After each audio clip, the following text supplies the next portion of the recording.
Well, hello and welcome to the Well-Read Christian Podcast. I'm your host, Mark Stanley, and I'm really looking forward to today's podcast, as always, because we get to talk about something I'm very passionate about, which is Christianity. And normally, when I'm talking about Christianity, it relates to certain thinkers, like Nietzsche in our last series, or Tolstoy in the one before that. But sometimes I'll talk about a certain idea in the abstract, and today we're going to talk about whether Christianity is good for society, and whether the world is a better place because Jesus Christ lived and inspired 12 men who in turn taught thousands and spread his message all throughout the world and converted many to his belief system. Was that a good thing, fundamentally, or not? Was that a force for positive influence and positive change in the world, or was it a corrupting force, one that ultimately harmed humanity? And we talked about this a little bit last week with our episode on Nietzsche, but we only looked at Nietzsche's view. And of course, he had a very negative view and a very interesting view, and I would encourage you to go back and listen to that. But for now, we're actually going to transition to a more contemporary view, a more modern view. What do people today say about Christianity and whether it's a positive or negative force on culture and ethics and legislation, etc.? But before I get started, I want to invite you to engage with us on social media. We have a new Instagram account, as well as Facebook, of course, and Twitter and YouTube.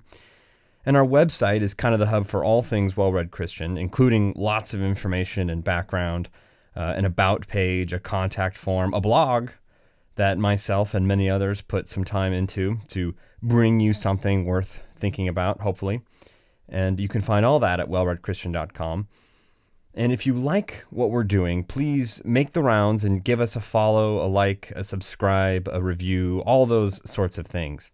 And there's one final disclaimer I want to make perfectly clear on the outset of this episode. And that's that today I'm going to argue for Christianity's benefits, not its truthfulness.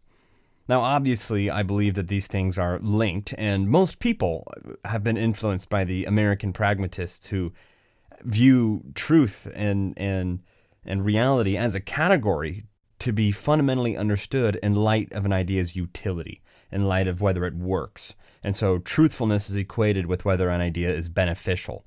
And perhaps it's the case that Christianity, quote-unquote, works, but it's still untrue. That's a logical possibility. If Christianity produces healthy, happy, and thriving people, and cultures thrive when they are Christian cultures, then I would like to suggest that means the belief could probably be true. I mean, it lends credibility to a belief system, and belief systems that don't work are oftentimes false, or that could be used as evidence that they are false. But I want to make sure that it's perfectly clear that just because Christianity is good for people or society doesn't mean that it's true, and vice versa. If there was another belief system and it was very bad for people, that wouldn't mean that it's false. You know, maybe atheism is true, and therefore nihilism is true, and that's all there is to it, you know. Not very good for people, I would like to say, not very good for your psyche. I think it leads to, depression and things like that. But hey, if it's true, then what can you do? So I just wanted to get that right out of the gate. My goal, my aim is to prove that Christianity is a force for good in the world at this very moment. It's not to prove that it's necessarily true. Although, again, I would like to say those ideas are probably related. Okay, to give you an outline for our conversation today, we're going to start out abnormally examining the position of the New Atheists. The New Atheists answer the title question in the negative. They say definitively that Christianity is not only false, but evil. It's a force for bad, essentially, in the world. They believe that Christianity, it is not a positive influence in the world, and that not only are Christians mistaken, but they're dangerous, and they have dangerous ideas. And we're going to talk about that position first, and their arguments, their reasoning, that kind of a thing. And then I'd like to counter those arguments that I found and could dig up, and offer some objections to their view. And then finally we'll end by talking about all the ways that I could come up with how Christianity has benefited the world and continues to benefit the world today. So let's jump right in and discuss some of these arguments against Christianity's virtues. I'm talking about the Christopher Hitchens types who say that religion poisons everything, or the atheist activist who is convinced that middle-aged Christian families who live in the suburbs are responsible for everything evil and wrong in the world. And don't even get them started on gun-toting Bible thumpers who live in the South. All they do is farm their crops and drive their trucks. But apparently, they are the worst people who've ever walked the face of the earth, and their heritage is responsible for every bad thing the world has ever seen. So I'm told. The new atheists have shifted their attack from saying that belief in God is mistaken, which is kind of the classical atheist project, to saying that belief in God is stupid, and you're stupid if you believe it, and you should be mocked and ridiculed, and by the way, you're probably also evil and a force for evil. I'm talking about Sam Harris's book, A Letter to a Christian Nation, or God is Not Great, How Religion Poisons Everything, or The God Delusion, that kind of popular level atheist work. The last one was from Richard Dawkins, and the one in the middle, God is Not Great, was Christopher Hitchens, by the way. Most of these works are diverse and cover a lot of ground. Obviously, we can't get into all of it right now, but don't worry. I plan on running the podcast for a long time, Lord willing. But for now, I'm just going to sum up their arguments against the utility of Christianity in a few ways. I'm not going to try to sum up why they think Christianity is wrong. That would be a very long podcast. Just why Christianity is bad. And this can be hard because most of why they think Christianity is bad stems from why they think Christianity is false. So again, we see those two ideas are pretty closely connected, the utility of a worldview and the truthfulness of a worldview. But still, there's a lot of talk specifically about how not just Christianity is wrong, but that it's evil, it's bad for people. So most of the time when Harris and Dawkins and Hitchens and Dennett and Shermer and Krauss and Dillahunty, whenever these guys are asked if Christianity is bad for people, they overwhelmingly say yes. But then they only offer a few pieces of weak evidence for that view. And here's my collection of their arguments that the new atheists say to criticize Christianity and say that it's a force for evil. So number one, Christianity is to blame for a lot of evil in history. Number two, Christianity is brainwashing people to vote right of center, and this is apparently the worst thing in the world. God forbid people have values different than yours, right? God forbid that they believe in religious freedom or the sanctity of life in the womb or those kinds of things. Sometimes new atheism can be intertwined tightly with politics, which I find very distasteful, but it's kind of the activist vibe that we have these days. Anyway, number three, Christianity is anti-science. That's a big one. Number four, Christianity is a scam. Modern Christianity is just a ploy to take your money. Kind of shallow, but we'll talk about it. Number five, Christianity doesn't promote reason or questioning your beliefs, and instead promotes conformity and silences dissent. Number six, Christianity makes people feel guilty and depressed. We talked about that a lot. Number seven, Christianity scares people into submission with threats of hell and the wrath of God and that kind of thing.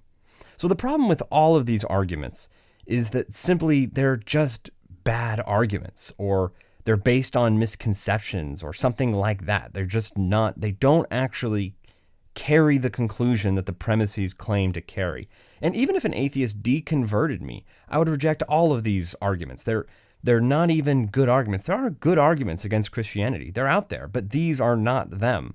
So I just want to say that if you're going to argue against Christianity, or if you just don't like Christianity, you think Christianity is a force for evil, don't use any of these arguments that I just elaborated on, and I'm going to go more into depth on them and hopefully explain why they're not good. And so one at a time, we're going to flesh out and define these arguments and hopefully address them in a satisfactory way, so that whether you're a Christian or a non-Christian, you can see the reality of where Christianity sits in our culture and in our history. So number one, Christianity is to blame for evil in history. Oftentimes you'll hear people bring up the Crusades or the Inquisition or Catholic Protestant violence in history, and they use this as a case study to say, see, Christianity is used to justify violence and hatred. But this argument is kind of ridiculous. First of all, anything can be used to justify violence and hatred. Principles of reason and science were used to justify the French Revolution and the beheading of many, many people, or Nazi Germany or Soviet Union killings. And you know what? It's just nauseating to go through the examples, I know. But the truth is that any belief system can be twisted in order to support any action.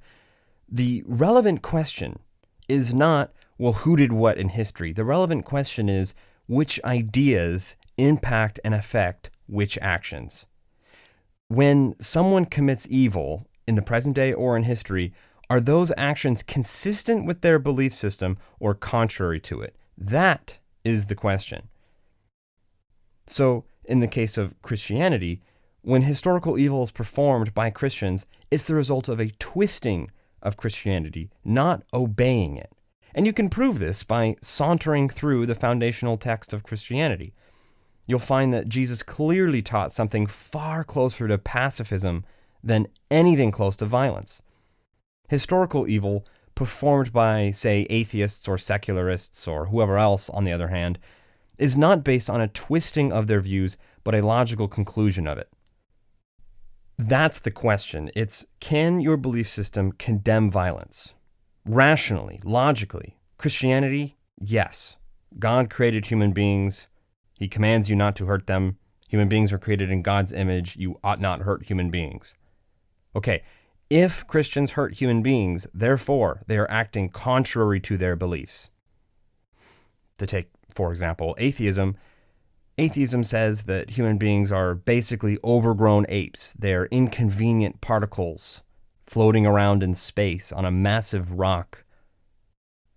So killing them is not violating any overarching principles.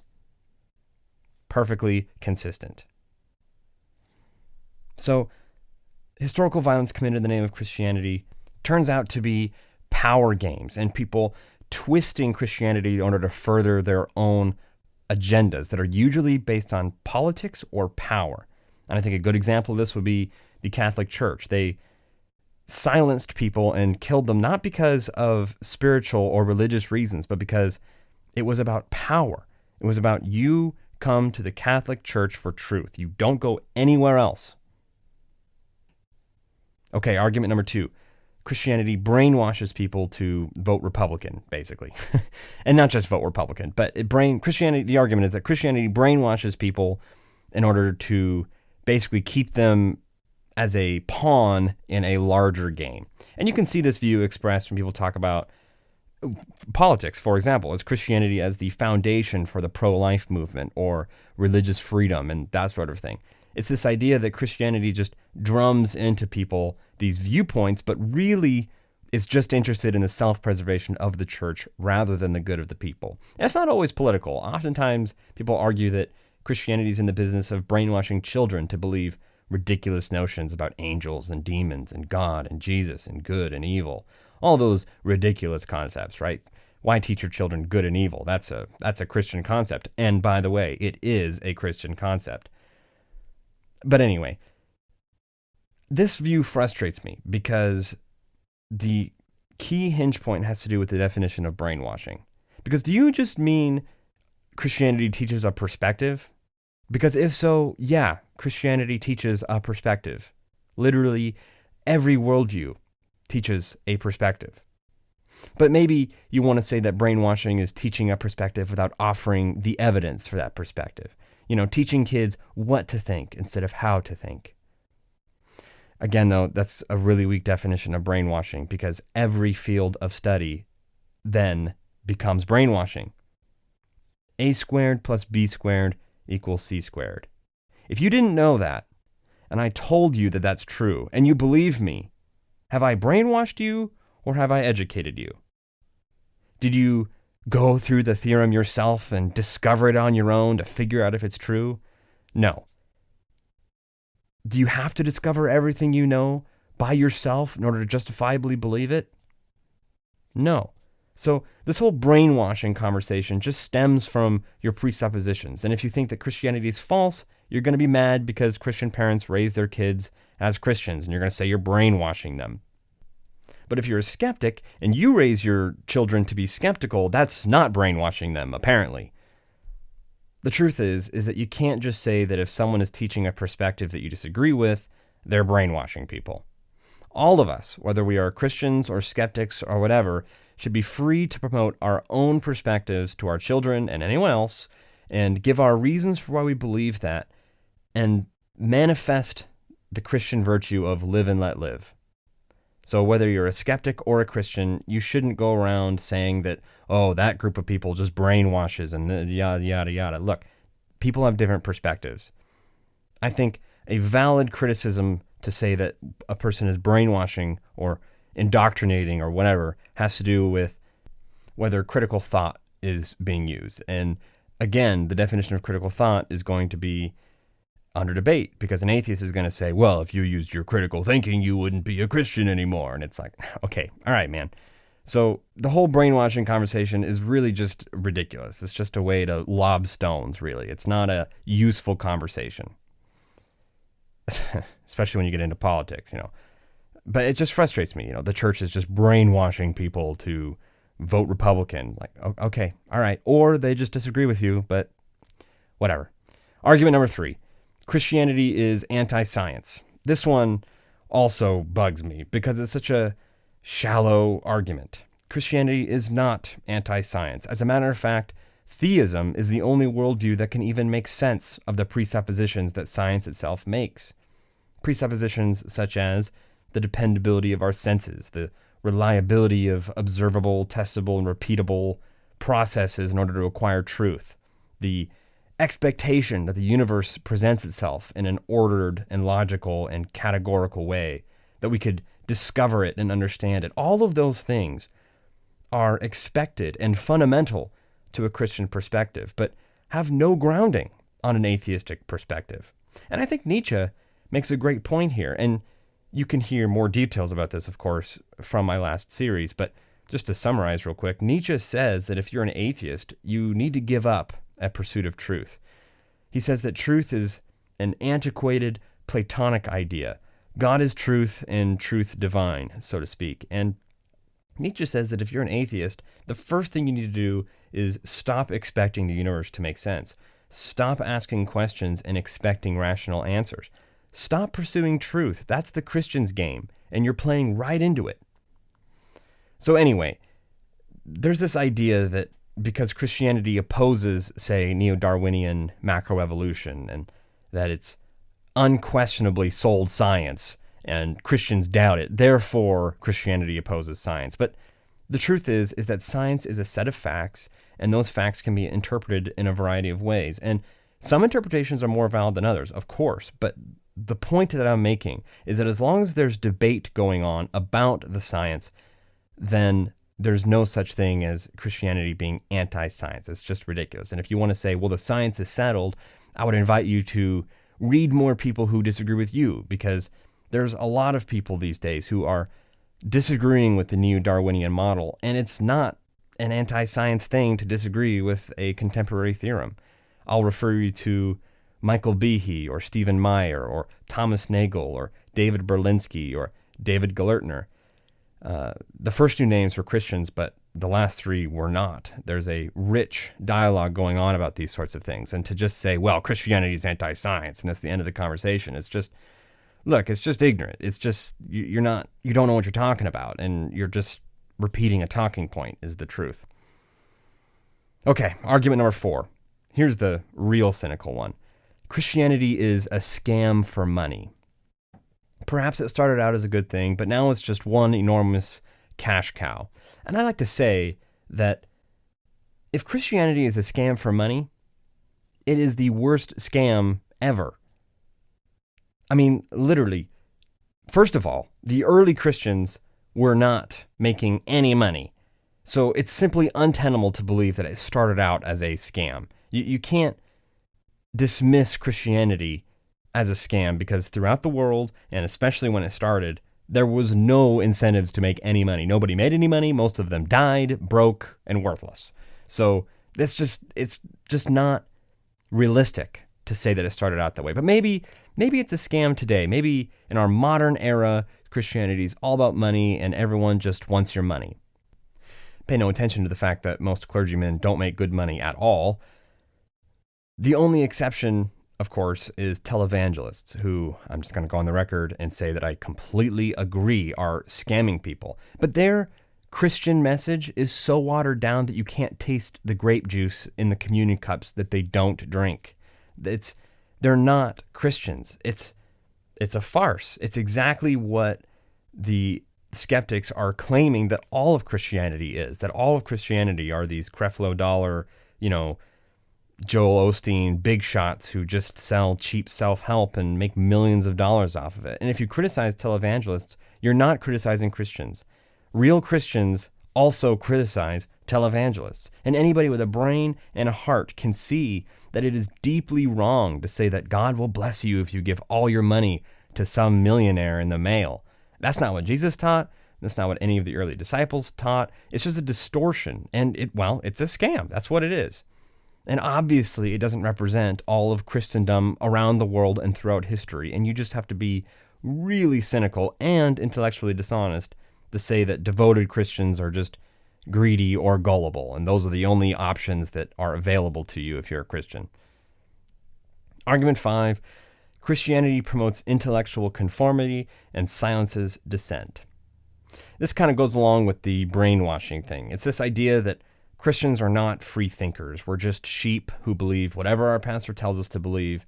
And this is dumb. This is a shallow argument. First of all Christians do is disagree with each other. All we do is sit around and argue about our beliefs and try to understand the Bible better. And I'd like to say that it's oftentimes a very pleasant conversation and there's a lot of growth and interesting intellectual dialogue that can come from it. But still, to say that Christians are just all one giant category is just ridiculous. We're all different. We have a wide variety of views on just about everything. And yes, we agree on some core fundamentals, but the fact of the matter is there's a lot of room for different intellectual ideas within Christendom. For crying out loud, just look at our list of denominations. They're all people who went, you know what, I don't really agree with that. Maybe I'm going to go start my own church. And it would actually be kind of nice if there was a little more conformity within Christianity.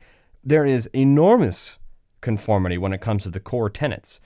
Jesus is God. The only way to salvation is by faith through grace, or by grace through faith, actually, was probably the best way to say it. And so, sure, there can be disagreements among important things, but the core tenets of Christianity we agree on. And that just goes to show that there is a rich diversity in Christian thought about free will, about salvation, about the nature of God, about all sorts of things.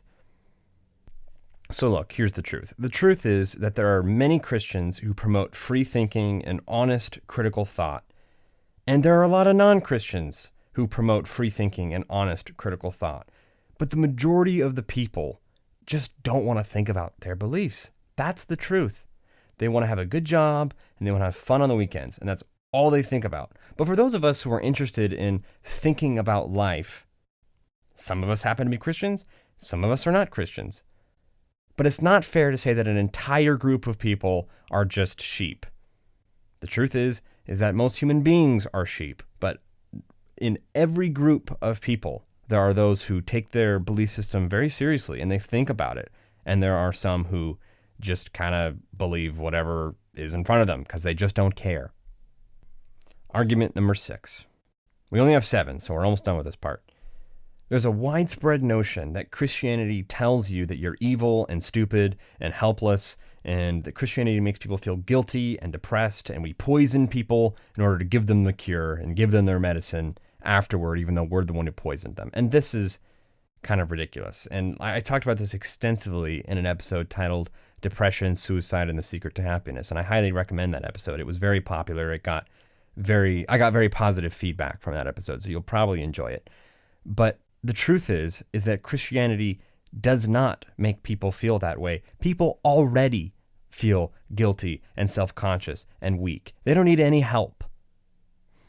Christianity just offers the answers to those feelings. It acknowledges the depression and the guilt and the nihilism that human beings intrinsically feel and gives a solution to the problem in the person of Jesus Christ. Christianity fills the hole. It doesn't create it. And then related to that, the final argument that we'll look at, argument 7, is that Christianity scares people into submission with hell and fire and brimstone sermons about God's wrath in order to strong-arm people into believing in Christianity as fire insurance. But This is frustrating because it kind of goes back to whether Christianity is actually true or not. Because if Christianity is true, and hell is a real place, and God's wrath really is going to be poured out onto each human being when they die, then Christianity offering forgiveness through Jesus isn't cruel at all. It's merciful. The analogy that I heard Greg Kokel use is this. If Jesus is like a doctor telling you that you have cancer, and he's right, it's not cruel at all to describe what cancer will do to you and explain the urgent need for treatment. Christianity teaches that you have a spiritual cancer. And if you're honest and you do a little self-reflection, you'll probably realize that all on your own. You are incapable of not doing evil. We say that kind of stuff all the time. Well, nobody's perfect. Well, I'm not perfect. Well, yeah. And if there's a just God out there, then he's going to punish you for your evil. So you need forgiveness. That's what you need. And you know this. You need forgiveness from other people. When you do wrong, you look for forgiveness. Well, you've wronged God, and you need God's forgiveness. That's the message. And if it's false, well, okay, fine. That must be how Christianity is peddling itself, by fear. But they're not doing it intentionally. Christians are not these sinister people who gather at night in their basement and figure out how to keep people in their club. We're not doing that. We sincerely believe this stuff. We believe that God is real and that he has real wrath and that you need his forgiveness. We believe that human beings have a spiritual cancer that will kill us and that Jesus is the doctor who wants to heal us.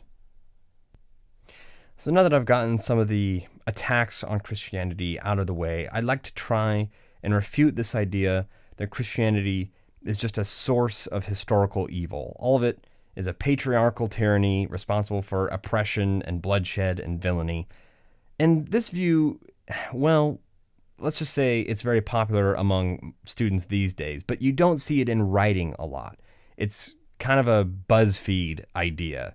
It's popular among speakers, but oftentimes it's not actually a well-researched, thesis. It's more like a BuzzFeed article. And the reason is that there's actually a whole literature on the influence of religion and Christianity on society. And it turns out that if you do your homework, Christianity actually has verifiably done a lot of positive good in the world. And you can point to some of the ways that people have twisted Christianity for their own gains, fine. But you can't deny or ignore the many ways that Christianity has revolutionized the world and made it a better place right under your nose. And people take for granted the positive legacy that Jesus Christ gave the world through his followers. So if you're interested in your own research, I want to point you towards my sources, including How Christianity Changed the World by Alvin Schmidt, What If Jesus Had Never Been Born by Kennedy and Newcomb, The History and Effects of Religion on Mankind by Edward Ryan is good. And then if you want to go a little farther back, you can look at books like Christian Charity in the Ancient Church by Gerard Olhorn, or The Social Results of Christianity by Charles Schmidt. W.E.H. Lecky was a critic of Christianity, and he still cited Christianity multiple times throughout much of his writings as the source for our modern civility and our current value system. He also wrote a book called History and European Morals, and that has many important concessions to the value of Christianity to our modern society. And then, of course, Nietzsche himself acknowledged that Christianity is responsible for dominating Western culture and giving us our values of equality and charity and egalitarianism and that kind of a thing. And of course, he hated that and wanted it all to burn, but the point is that he accurately contributed Christianity with where our society is today. So no Jesus, no cultural emphasis on love and equality and justice and mercy and that kind of a thing.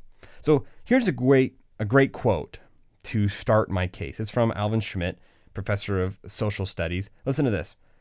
Quote, "On the basis of the historical evidence, I am fully persuaded that had Jesus Christ never walked the dusty paths of ancient Palestine, suffered, died, and risen from the dead, and never assembled around him a small group of disciples who spread out into the pagan world, the West would not have attained its high level of civilization, giving it the many human benefits it enjoys today. One only needs to look at sectors of the world where Christianity has had little or no presence to see the remarkable differences." End quote.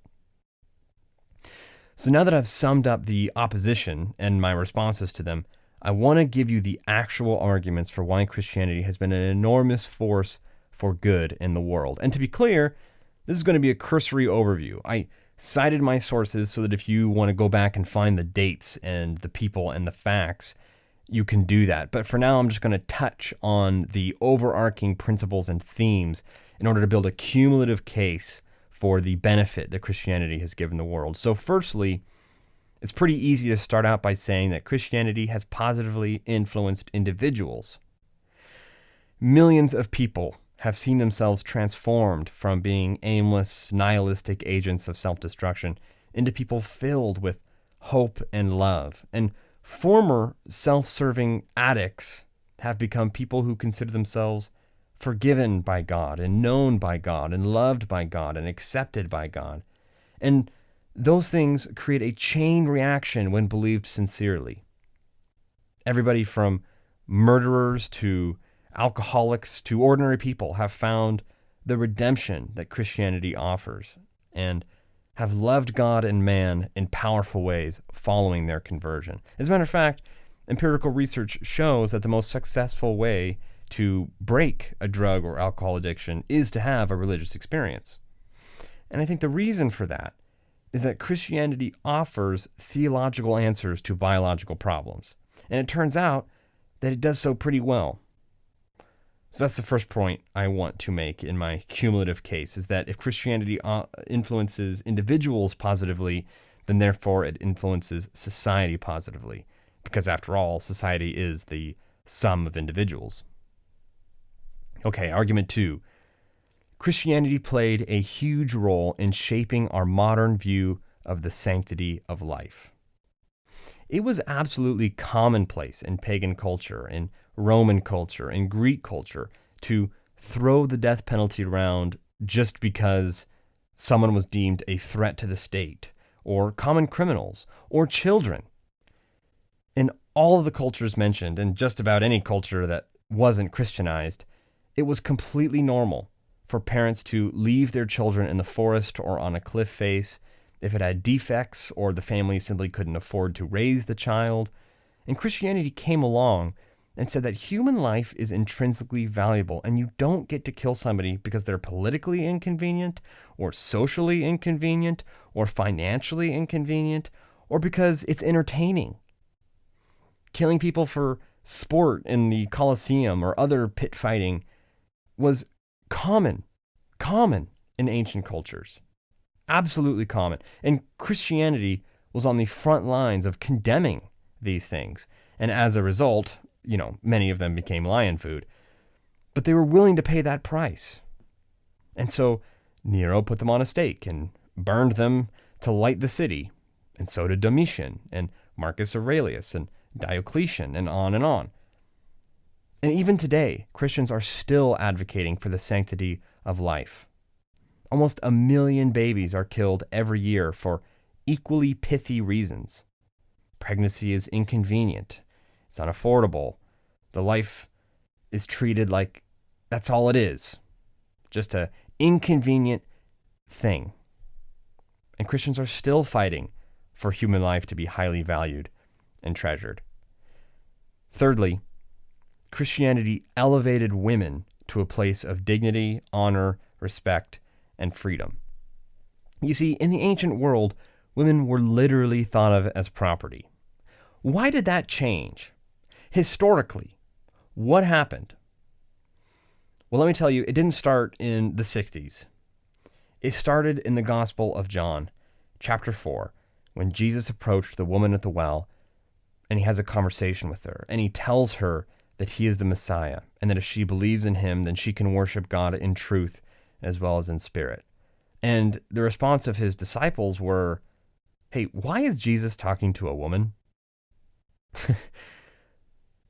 Jesus showed a radical departure from culture, from world culture, when he said, you need to educate women. You need to treat them as equals. And his disciples originally went, whoa, you mean women are smart? You mean they're an equal? You mean they deserve to be loved and appreciated and given responsibilities? You're insane.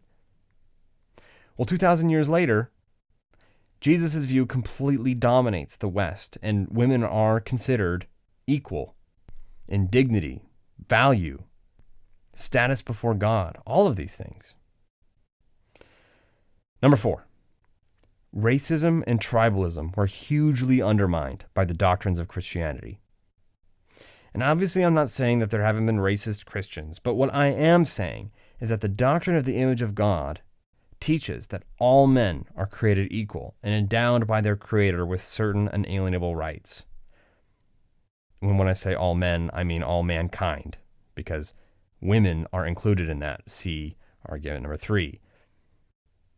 This is a Christian idea. It didn't come from Rome. It didn't come from Athens. It came from Jerusalem. And it manifested itself in the Enlightenment. And here we are today, believing that people should be treated equally. No king, no second-class citizenship, none of that. Under the law, all men are equal. That's a Christian idea. Number 5, Christian sexual ethics have hugely influenced Western culture. Now, I know what you're thinking. You may bemoan the formula of abstinence before marriage, and then marriage between a man and a woman, and then fidelity within that marriage for life. But remember that before Christianity, women were seen as property. Sex was for pleasure, and women were for children. Christianity civilized men by demanding the same sexual expectations that were demanded of women. Another powerful equalizer. Reining in sexual promiscuity to be more in line with reality was a powerful force for good. Sex no longer became, it's just kind of like a pleasure button that you hit whenever you want with whoever you want. It became, no, there's something important here. Sex is connected with every other part of your life. It's important. You cannot separate sex from family, from love, from relationships, from commitment. You can't. From health. That's a Christian idea. That's a Christian sexual ethic. Number 6, charity and compassion. We see the first orphanages open under the influence of Christianity, and people volunteered to raise the parentless children out of love and compassion. You see compassion itself elevated as a virtue in the Roman world, where compassion was never seen as a virtue in any culture before Christianity. Some argue that this is actually a factor in the death of Rome, because Rome got soft. Suddenly, it didn't seem like a kind of a kosher thing to, nail people to a cross and watch them suffocate to death over the course of days because they stole some bread. Number 7, hospitals and healthcare. This is a direct outcropping of Christian ideals, that all life is valuable and ought to be preserved, and also that death is not the end for Christians. So you see in history mind-blowing examples of societies that abandon cities because of the plague and various diseases. But Christians go in there and they care for those people because they are like, maybe I die, whatever, then I go to heaven. And so they take care of people even at their own expense. In ancient history, this is just unheard of. It's ridiculous. Number 8, education. 8 of the 9 Ivy League universities in the United States were founded by Christians who believed that everybody ought to be educated so that they could read their Bibles for themselves and know God through that. They believed that a well-educated, firmly rooted Christian community could do a lot of good in the world. Also, who preserved not only the Bible, but every ancient document in the world during the Middle Ages? It was the monks in the monasteries that believed education was important because it leads to God. We would not have any knowledge of ancient history if it weren't for Christian scribes who acted on their beliefs appropriately. Number 9, labor and economic freedom. It was a common idea that work was degrading. It was the responsibility of the slave. The rich and the powerful never worked. They just indulged in every impulse and satisfied every appetite as they rode on the backs of their slaves, literally. And Christianity came along and gave dignity to work. It taught that, again, every human being is created equal, and work is a gift from God in order to further his kingdom on earth, in order to put things in their place and bring order to the chaos and feed the hungry and build things that are valuable. Christianity dignified work. Number 10, science itself is an outgrowth of the belief that the world behaves in detectable, predictable, and intentional ways designed by God. All of the founders of modern science, Newton, Bacon, Kepler, Copernicus, Galileo, Descartes, and others, they knew this, and they acted on their Christian belief to explore the universe that God had created in order to know his genius better. And modern science was born. Number 10, Christianity was the first view to erase the distinction between monarchs and the priest caste and the paupers. Everyone is equal in God's eyes, and you worship no other than God himself. And the result of that is that you treat others the way you want to be treated, and you don't deify anybody or put anybody above the law or ignore the law and just get rid of this poor guy because no one's going to care about him or be able to raise a big fuss. All people are equal under God.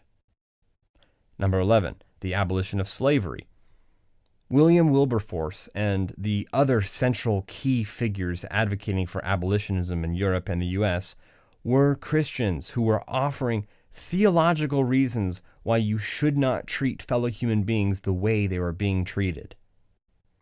And slavery has never gone away in nations and continents where Christianity never had a firm grip. Of course, other kinds of slavery still exist, even in the West, in an underground fashion. But legally, Christianity forced the issue. It said, look, if we believe that human beings are created equal, then you cannot own one as property. That's a Christian idea.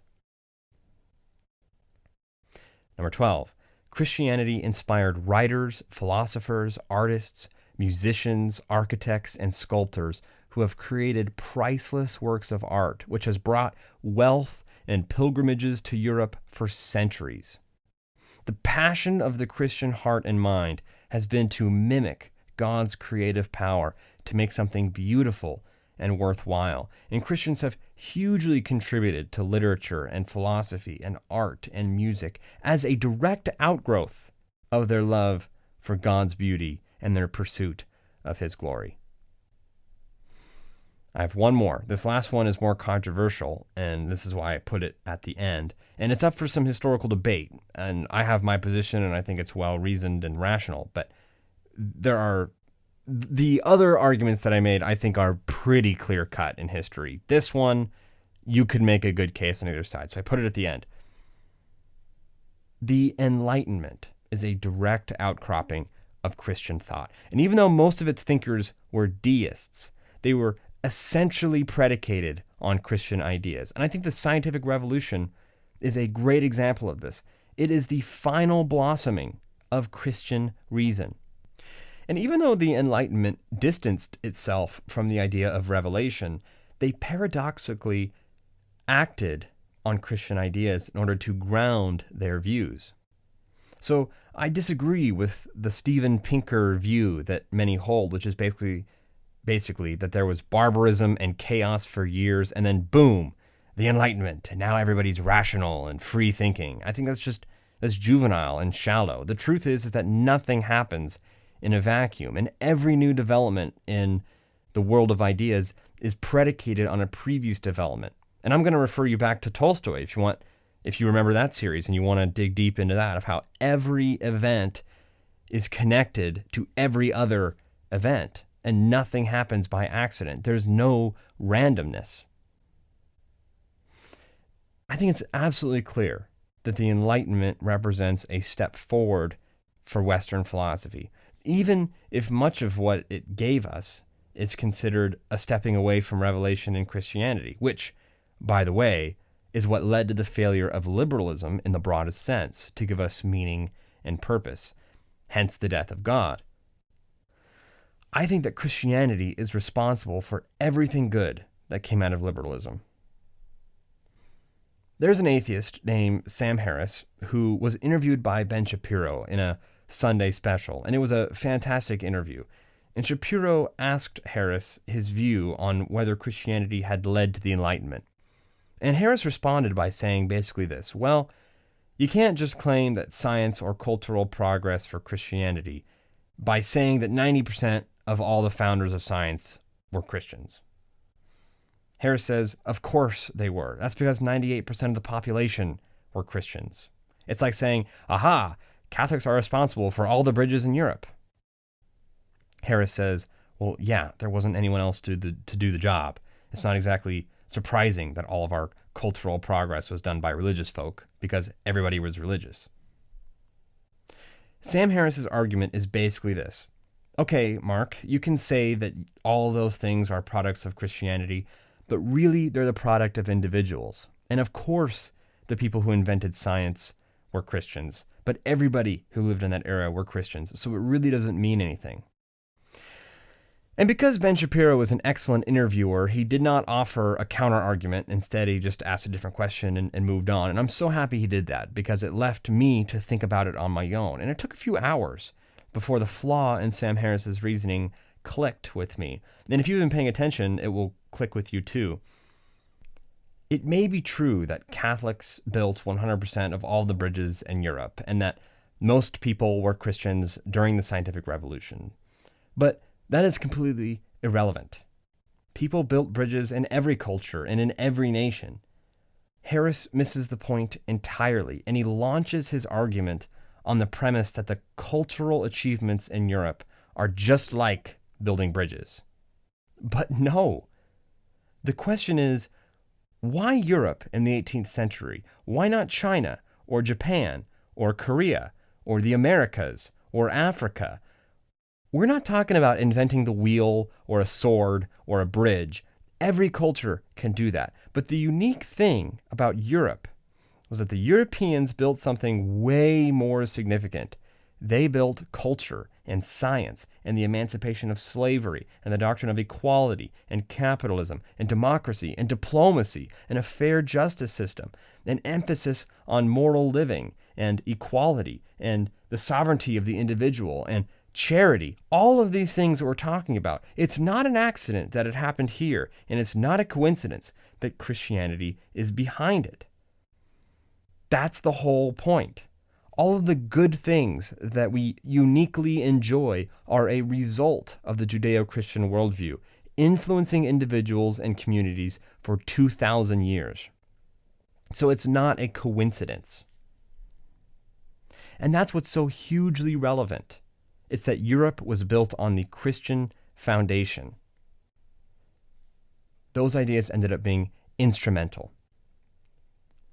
So as we conclude our conversation about whether Christianity is helpful or harmful, I want to be the first to admit that, again, just because Christianity is useful and produced nice things doesn't mean that it's true.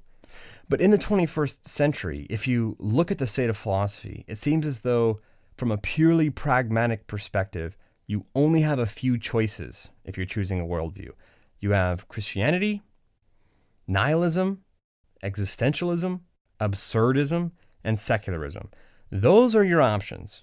And every view I just mentioned, except for Christianity, has led one nation or another to slip down a horrible mudslide of regression and destruction, usually through Marxism. So if you're asking what belief system works best, what belief system is beneficial, then Christianity should be a highly favored contestant. I mean, really, what are the alternatives? Seriously, postmodernism? Everything is a perspective, nothing is true, all meta-narratives are equally false. Never mind that postmodernism itself is a meta-narrative, by the way. And a meta-narrative, for those new to the term, is any worldview that explains everything. Every religion is a meta-narrative. Most philosophies are attempts to construct a meta-narrative. It's a narrative that makes sense of everything. So postmodernism is just a self-contradictory, depressed, cynical, and existentially empty meta-narrative that really sums up to be just kind of a war cry of anger. That's it. And that's what's happening now in the world as we pause to catch our breath and wonder, what do we do if Christianity is false? And I like to argue, as many others have, maybe Christianity isn't false, and maybe Christianity is a powerful force for good in the world. So, in summary, we talked about some of the common criticisms of Christianity, why people think that Christianity is a force for evil in the world. And we talked about how they blame Christianity for historical evil, but I said that that's not really fair because most of those expressions are expressions of power, people trying to manipulate Christianity in order to manipulate people. We talked about how Christianity is said to brainwash people to vote certain ways or act certain ways, but brainwashing is really not a fair accusation because teaching a perspective doesn't equal brainwashing. We talked about how Christianity is supposedly anti-science, but that's not the case at all. Christianity not only has promoted science historically, but Christianity gives the philosophical underpinnings of science itself and offers many Christian scientists who are at the forefront of pushing medical technology, these kinds of things. There's no contradiction between Christianity and science. Number 4, Christianity was a scam. To just a ploy to take your money. That's just really cynical and really shallow. Christianity is much bigger than that. It's much more global, much deeper, has a longer history than just greedy people. Number 5, Christianity doesn't promote reason or questioning your beliefs, but all Christians do is question our beliefs and argue with one another. And most people convert to Christianity because of reasons, and most people deconvert out of Christianity for reasons. So it's really not about promoting reason. There are some people who promote reason, and there's some people who don't promote reason. Some of those people are Christians, some of them are non-Christians. You can't just categorize an entire group of people as sheep. It just doesn't work that way. And then, of course, number 6, Christianity makes people feel guilty and depressed. We talked about how people feel that way already, and Christianity actually offers the solution to those things. And then number 7, Christianity scares people into submission with threats of hell. And what we said is that if hell is actually real, then Christianity is saving you from that. And so really the question on that point hinges on whether it's true or not. And if it's true, it's like the doctor who's offering a treatment to cancer. And if it's false, then I would at least like to say, look, we really do sincerely believe the things that we say. We're not just trying to, be sinister and meet in our basements and connive at how to keep people coming back to church.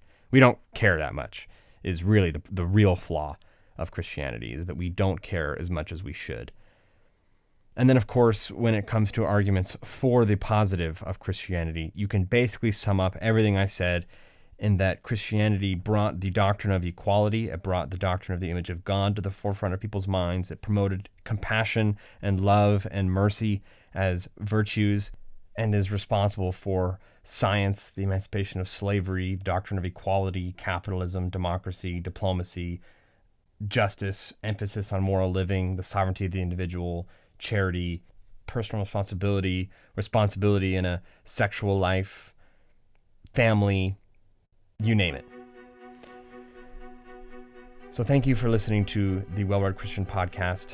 I hope that this has been a helpful episode, and I hope that it goes forth into the interwebs and hopefully does some good. Thank you for listening. I hope to hear from you next time.